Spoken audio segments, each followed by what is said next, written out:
এইখনেই হ'ল এজাৰণী ঘাট বৰ্তমানৰ ভোগদৈ নদী। ইয়াতে সকলোৱে মাছ ধৰিছে আৰু আমি সকলোৱে চাবলৈ আহিছোঁ। আৰু কিছুদিনৰ পিছত ইয়াত এখন দলং বহিব।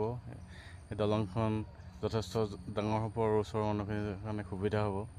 এই দলংখনত বহুতো এটা মেমৰি, এটা মানে শুৱনি থাকিব এই জেগাটো। দলংখনৰ পৰা এটা নতুন এটা যুগ আৰম্ভ হ'ব এই এজাৰণী ঘাট।